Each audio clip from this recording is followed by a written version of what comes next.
आणि आता एक ब्रेकिंग बातमी समोर येते। काँग्रेस नेते संजय निरुपम यांनी अशोक चव्हाण यांची भेट घेतलेली आहे।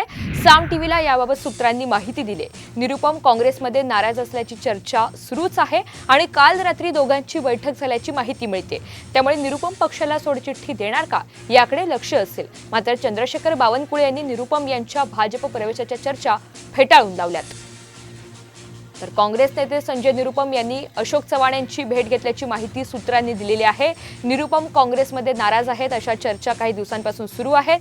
काल रात्री या दोघांची बैठक झाल्याची माहिती मिळतेय। संजय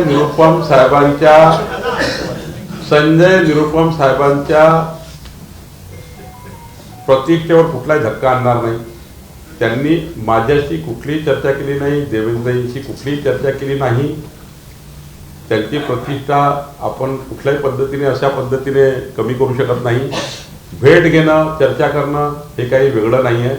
आम्ही रोज विरोधी पक्षाच्या लोकांशी भेटतो, लोक आमच्याशी भेटतात। त्यामुळे चर्चेचा अर्थ असा नाही की ते कुठल्या आपल्या पक्षामध्ये आज जातील। पण